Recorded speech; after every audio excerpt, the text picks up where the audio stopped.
What up, Leo Risings? This is Astro Dim here doing your October 2018 Astro Tarot reading.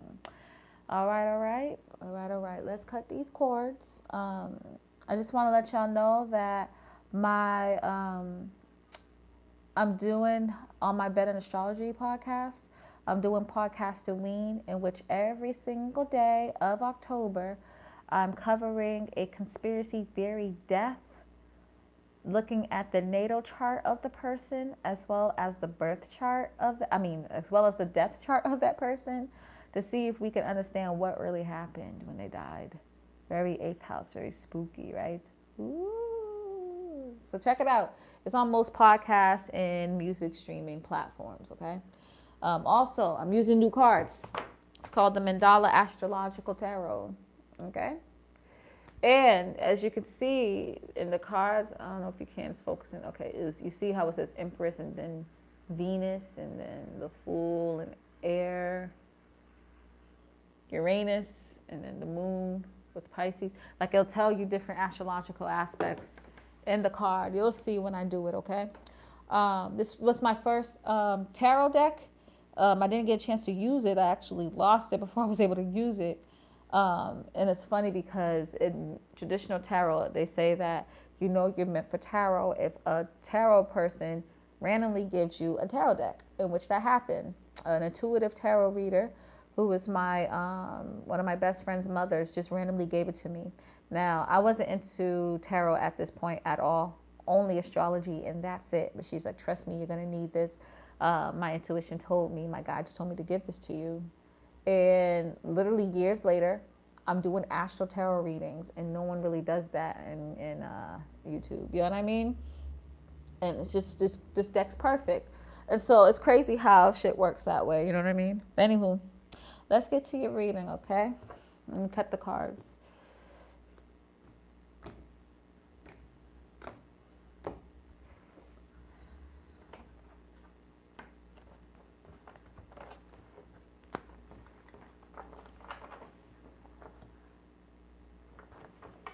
Okay. Okay, I'm gonna just pick up on the top. Your overall card is the Seven of Swords. Who lying to you? Who lying to you, y'all? Queen of Swords for your first card. A lot of sword energy already. Nine of Cups for your second. Okay, that's dope. Ten of Wands for the third. No. Hopefully y'all could see this. The Lovers for the fourth. Hey, no one got the Lovers card yet with this deck, so that's cool.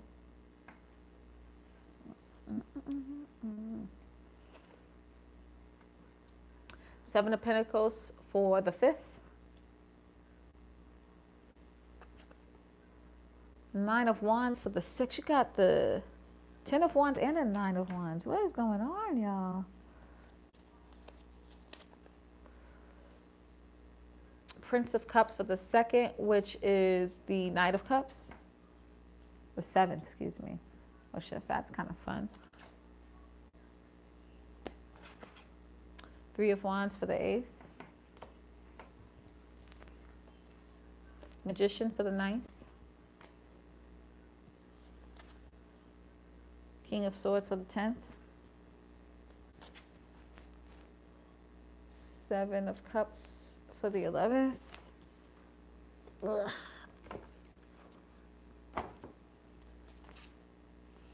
And King of Cups for the 12th. All right. Let me just take a look at these, y'all.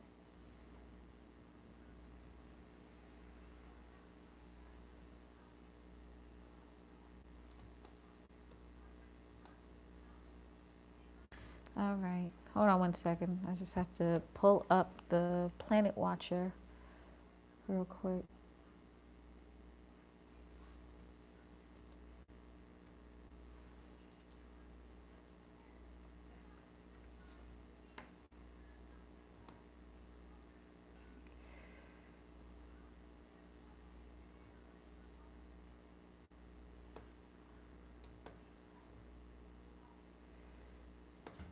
Oh, 1 second, y'all.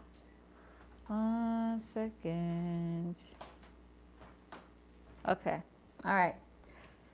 So, Leo risings, you have the Seven of Swords for your overall energy, which represents deceit, being lied to, someone talking bad behind you. And I feel like this is you. You could be doing this, but I feel like this is actually you. Which is wild. What's going on, y'all? I don't even know what to say to this. Like, who's lying to you? That's very interesting. I used to be offended when, when I saw like Venus Aquarius or the Seven of Swords. The Seven of Swords is a tough card to have, right?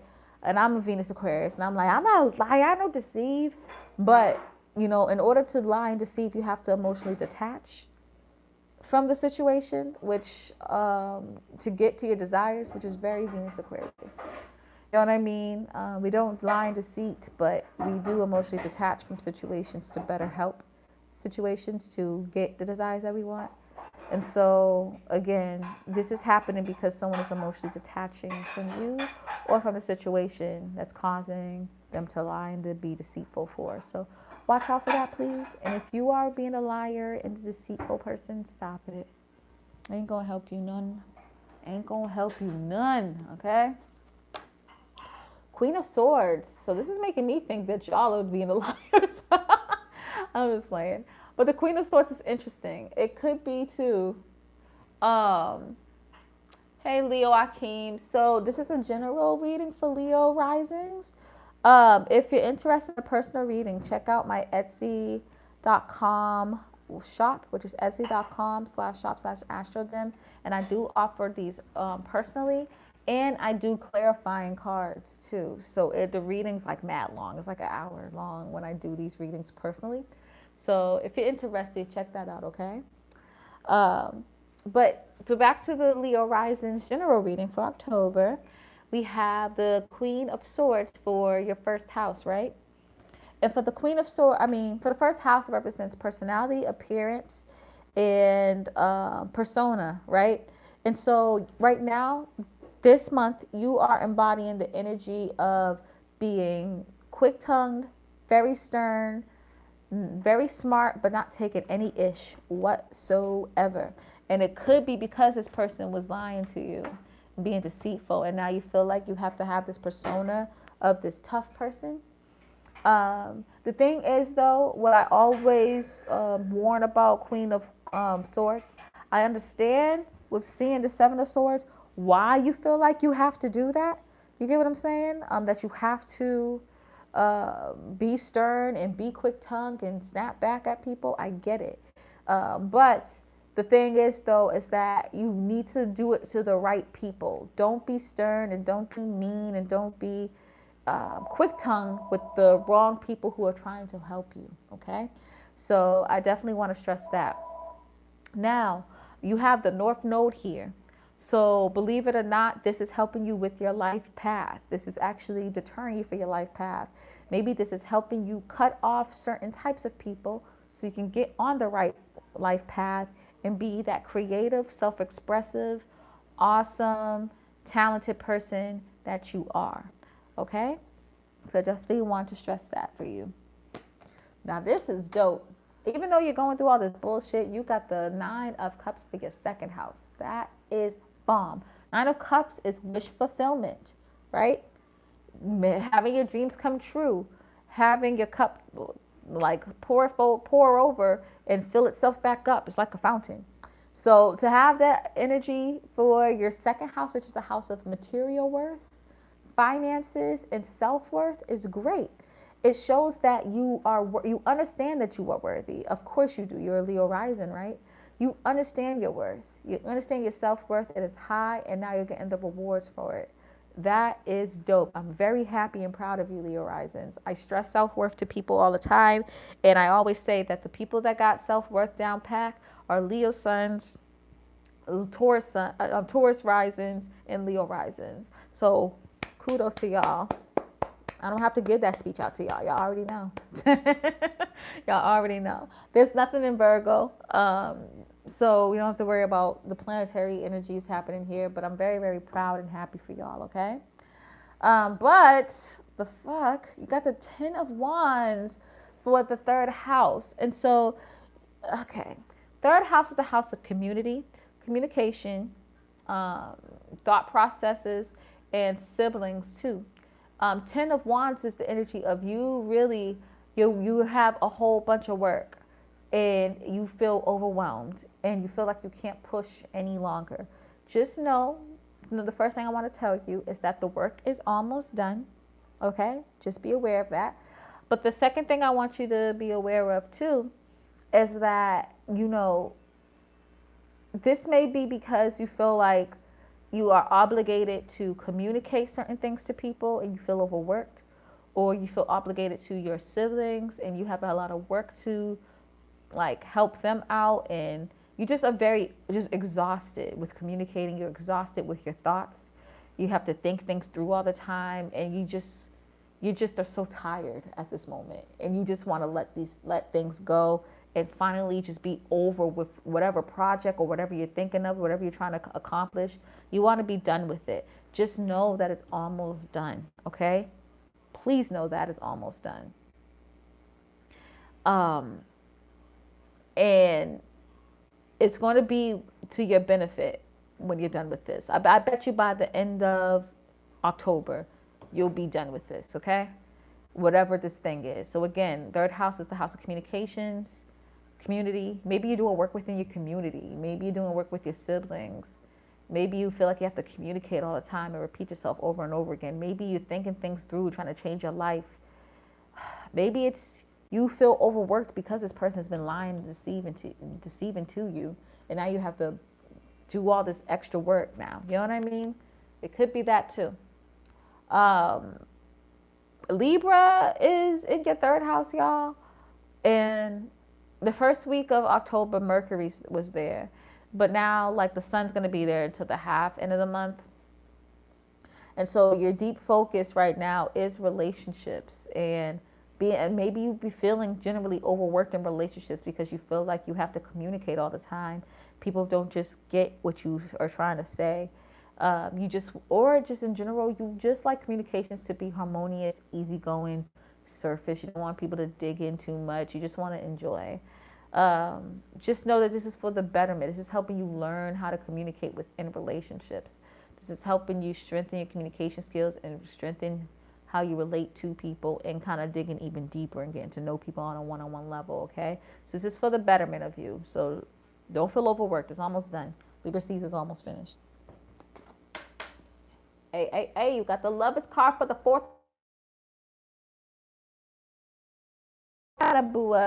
Leo risings.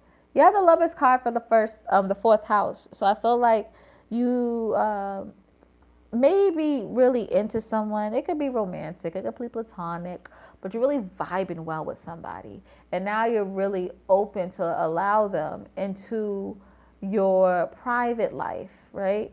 Your home. You might have been dating someone and now you're ready to introduce them to your home life. Let them sleep over, introduce them to your mom, something like that. But you basically have someone that you've been really vibing with, and now you're ready to have them know your private life a little bit more, understand how you are. Maybe it could be someone that you are finally moving in with, whether there's a romantic person, a roommate, but someone's getting to know your private life a little bit more. And so it's really positive energy here. This could be also represent a decision too, since it's like the Gemini, and Gemini always connected with twos. But regardless, a balance is being made here. The feminine versus masculine, the yin versus yang, because it's a 6 card too. So this is good energy to have, though. The Lovers card's great energy to have. You're just really connecting on a deep level, real deep meaning of the mind, you know what I mean? And really understanding each other's emotions, what you need in a relationship, what you need in life to be comfortable, to be happy. It's just nice energy. I love Lover in the 4th house. It's really beautiful. The thing is, so your 4th house is busy as fuck this month.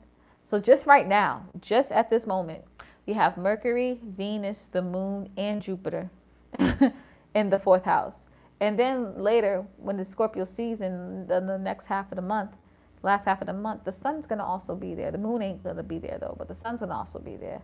And so just a lot of energy, a deep, deep focus when it comes to intimacy. A deep focus on intimacy, a deep focus on emotional bonding, a deep focus on relating to people on an emotional deep level, a great focus on shared worth, on the emotional sense and the physical, financial sense. Just really kind of working and being closer to one another and building with one another, whether it's emotionally building, financially building, you know what I mean? That type of energy. So you're really going to learn more about your intimacy, your personal intimacy, and you being intimate with others. And so what's a dope energy to have, y'all. So again, with Mercury here, you're thinking intimacy through. You're really understanding it on a deeper level. With the sun going to be there later on this month, you know, you're identifying with intimacy. Get into the darker things. Really getting to know people on a deeper level, that type of, and you're identifying with it. That's your self-expression. You really are in that. You know, that's why it's Scorpio season. Everyone's in that vibe for the most part. With Venus here, you desire intimacy, learning deeper, getting emotionally bonded by people. Really, being financially intimate with others too. You know what I mean? With the Jupiter being here, you're kind of trying to understand the philosophical meanings of intimacy, of emotionally bonding with others, of connecting with others on a deeper level and stuff like that. So it's just interesting energy. And what you're doing with it being your fourth house and the Lovers being here, you're trying to do this, use this with another person, whether it's romantic or platonic, but trying to getting more comfortable with your intimacy and adding that other person into your life, in your private life. You know what I'm saying? That's what I'm seeing here. Fifth house is the Seven of Pentacles. So Seven of Pentacles is all about investing, preparing for the future, perseverance, getting something out of it, like having a vision and getting something out of it, really trying to work on a reward, right? And so to have it in the fifth house, that's actually lovely energy to have, because it's your self-expression, it's your creativity, it's your talents that is going to give you that reward.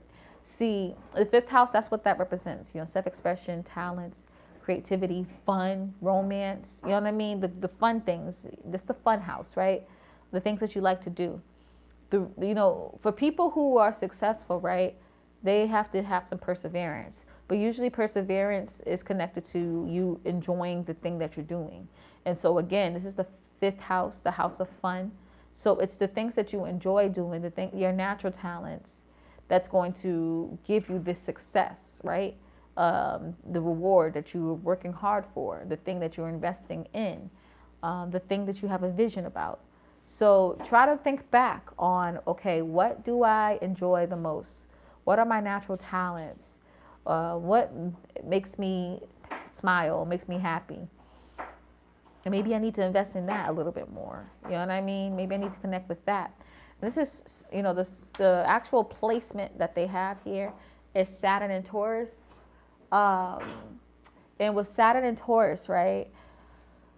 Saturn and Taurus shows that people that have this placement shows that, like, you know, it is connected to you being restricted when it comes to financial stuff, financial money, material worth and stuff like that. But once you kind of realize that you need to take authority within your finances and your financial worth, then you'll be able to get the finances that you deserve, once you really realize your worth. You get what I'm saying? And you realizing your worth this month is you connecting to what you enjoy, what talents you have, what hobbies you have, what things that make you happy. Like, you kind of have to look into that to really understand your worth and understand what you need to invest in. You get what I'm saying? So that's dope energy there. Um, oops, sorry. Now, what's in y'all's 5th house, y'all? This is Scorpio, so Sag. Sag is in your 5th house. There's nothing in Sag right now, so we don't have to worry about planetary influences. So this energy is just nice and fresh for you guys, okay? Next card is the 9 of Wands, y'all. What are y'all doing? 9 of Wands with the 6th house? What is going on? 9 of Wands is like, you're not like straight up beefing, right? Like straight up beefing. What are y'all doing? I believe the 9 of Wands, no, the 9 of Wands is you feel like you have to defend yourself. Like you're literally defending yourself, right? And so there might be someone, I feel like this is connected to I see 2 stories here. This might be someone that is really trying to mess with your everyday life, mess with your routine, your daily task. This might be that person that you're considering entering in your life and understanding your private life a little bit more. Maybe they're coming into your everyday life and just messing up your routine, messing up the things that you do on your day to day. And it just is driving you nuts. And you're like, you feel like you have to defend your daily task, your routines, your organization, the things that you do every day to kind of keep going. You have to defend it because the person's like kind of coming in and maybe critiquing it, and you're like, if you don't shut your mouth, this is what I do. Leave me alone. Stop bothering me. Like I kind of feel like that's the vibe here. The second thing too is that the 6th house also represents work environment, and remember this whole deceit thing right here. I feel like someone at your job might be lying on you, being deceitful, trying to play you. And if you have to defend your work, defend the things that you do on an everyday basis. And so, you feel like you have to kind of,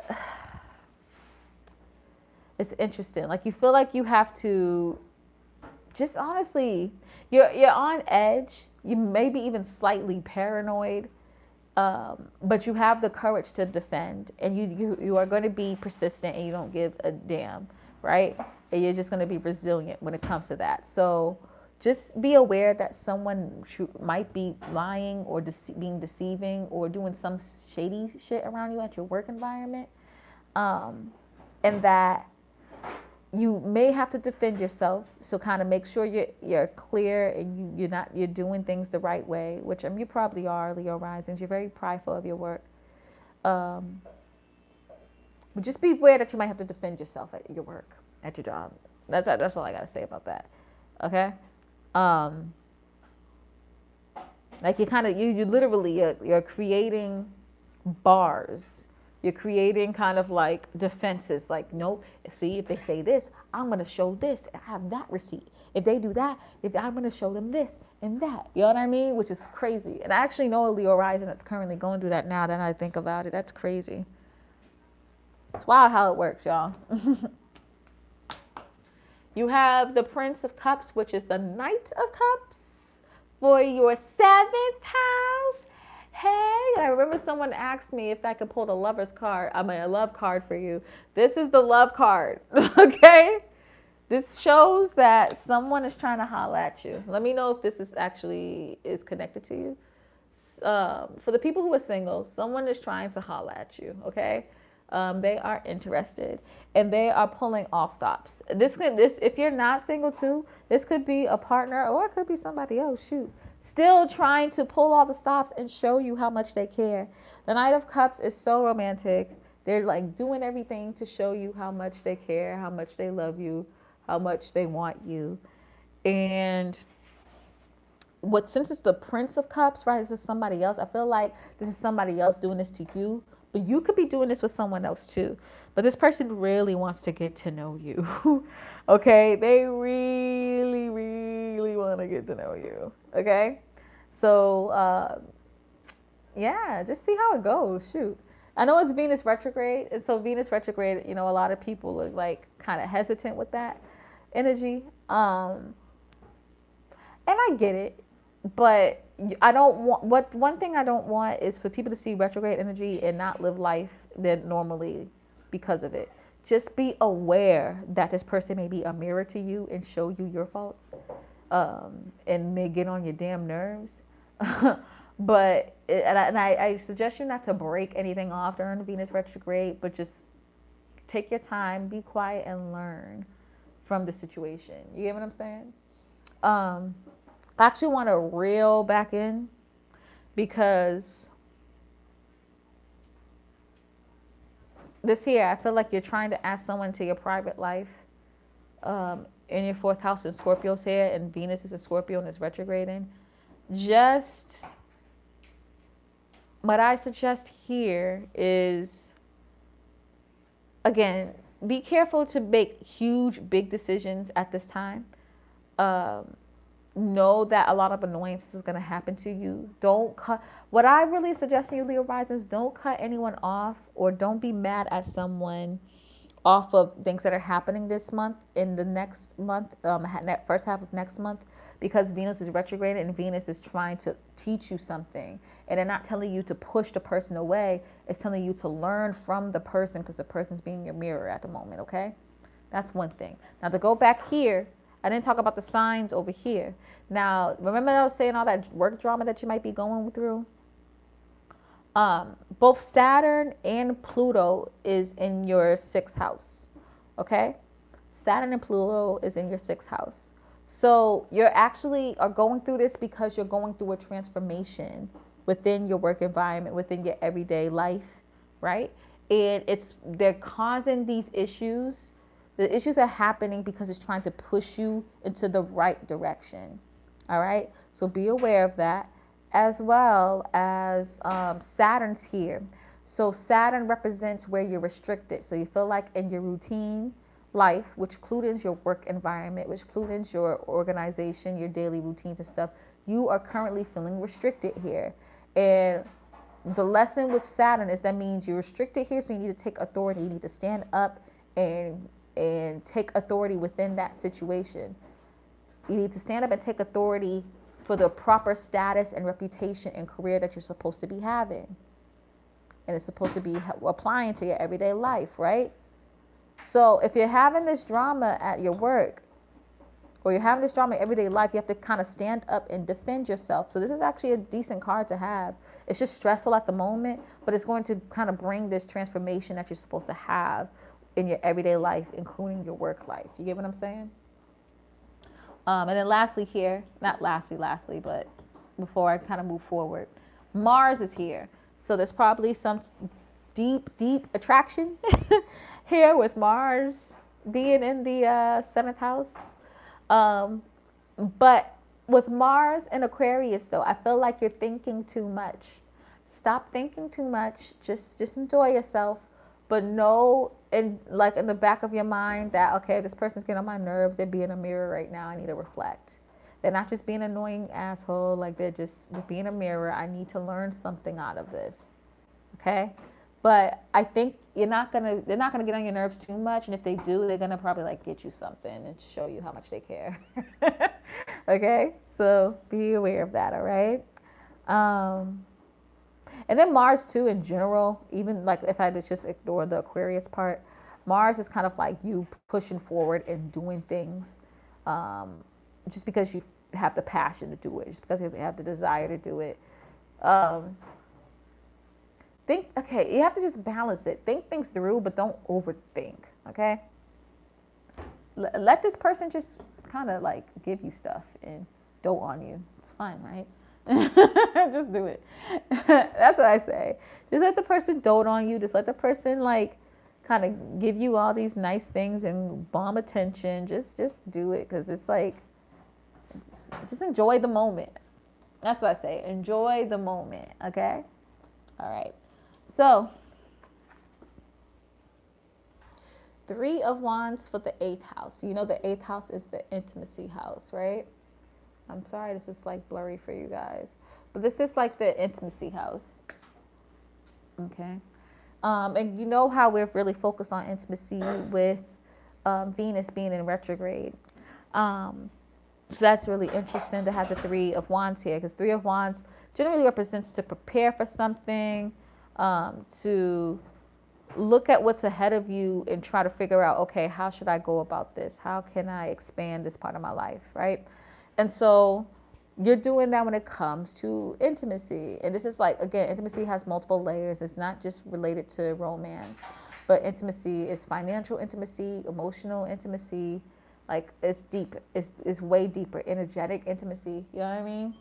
And so what you're doing right now is you're preparing and trying to see how you should expand your intimacy within your life.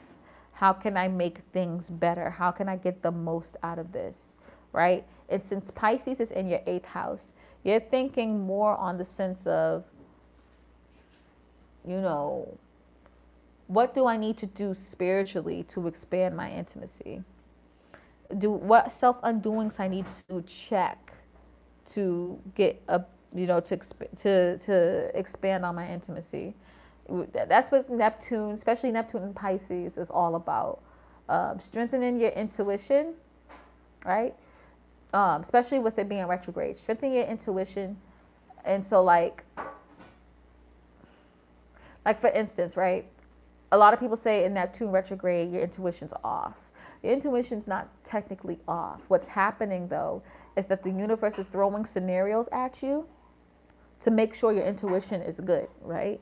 To make sure that you are continuously practicing your intuition. So when things happen, you kind of can use it to the best ability, right? And so I see Neptune retrograde as like practice mode. And then when Neptune's direct again, now you can start being like, your intuition's like back at where it's supposed to be. But Neptune retrograde is like practice mode. So you're doing that specifically when it comes to intimate situations within your life. And then Chiron is also in Pisces too, and at a critical degree. I think it's going to be at a critical degree throughout the whole month.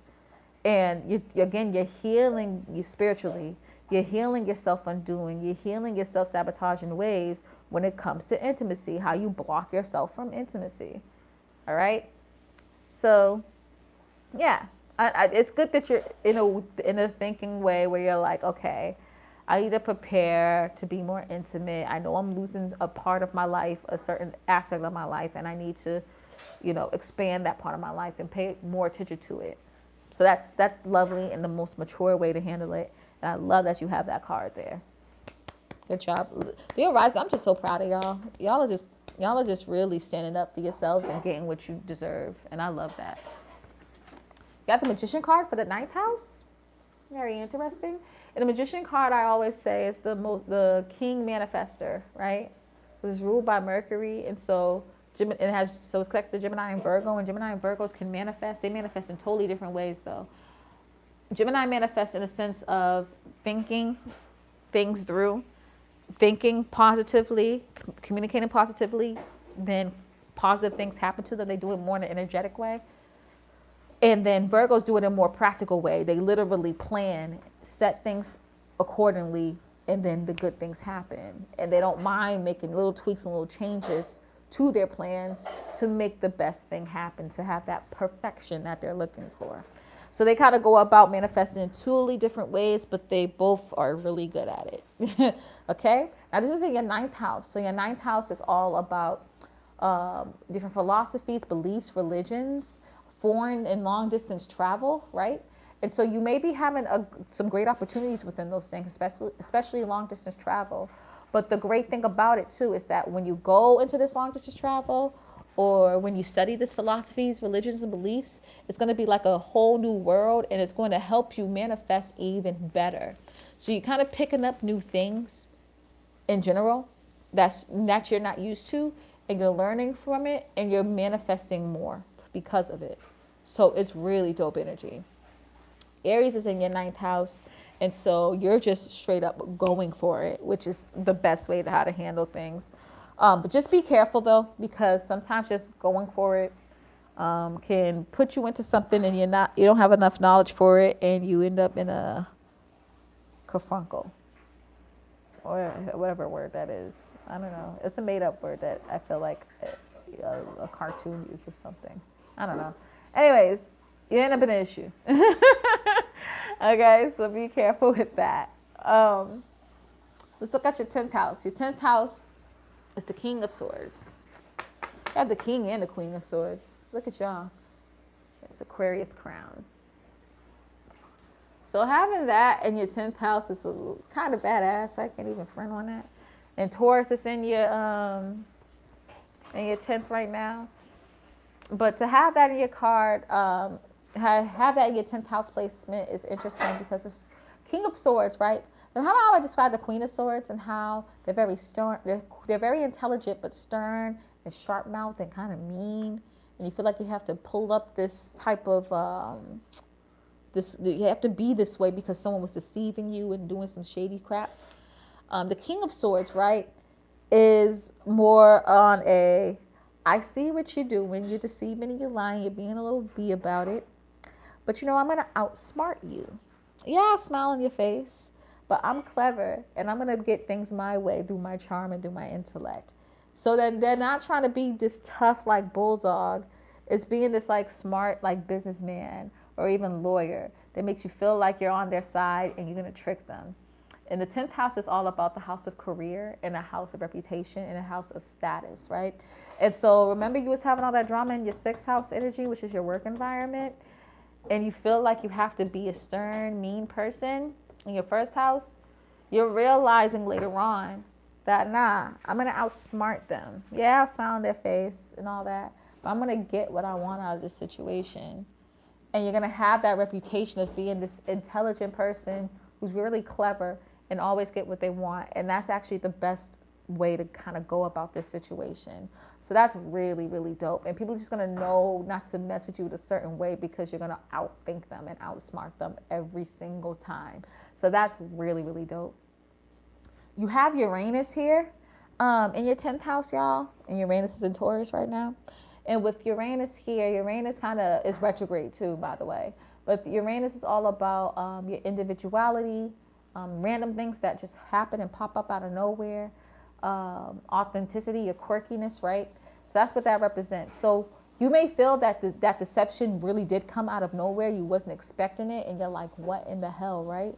But what you're doing is using your authenticity, using your uniqueness, using your originality, using your weirdness and quirkiness to get out of that situation. And not only that, to build your own self-worth, to realize what worth you have, and then build your material worth, right? And so it looks like, honestly, Leo risings, you're going through this BS at work or through your everyday life, but you're coming out winning. You're coming out with the better reputation. You're coming out like the business person, like the person that got it all together, that is just smart and just know what they're doing. You know what I mean? And so that's dope. That's really dope. And then it actually shows too, like Uranus and Taurus is kind of giving me this like entrepreneurial vibes where you're, again, using your uniqueness, your weirdness, your originality, your authenticity, your ingeniousness to get into money-making opportunities. And so you may be like, you know what, fine, then I'm leaving. I'm getting out of this job and I'm doing what I want to do. I'm doing what's right for me, and I'm going to do something that's actually going to give me more money and that'll give me more fun, you know? So, interesting. 11th house is the 7 of Cups, okay? 7 of Cups is really interesting here because in traditional tarot, no, not traditional tarot, excuse me. In Rider-Waite tarot, it's like the clouded card with the cups, and you have to like, it's kind of like Price of Right. It's like, choose a cup. It's kind of like that, where you have to like choose what's best for you when you're kind of scared because you're like, what if I choose the wrong thing? You may be feeling like that with your friends and your network and just your circle in general. Maybe the person that was deceiving you was a coworker. Maybe it was a friend. Maybe it was someone within your circle that you was tight with and you wasn't expecting them to do that to you. And now you're trying to figure out, well, who did it?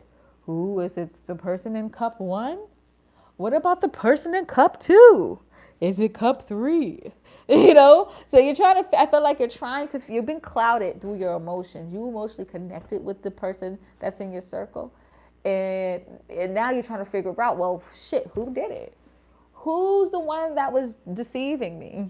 who is treating me wrong. Gemini's in your 11th house, so nothing's in there right now.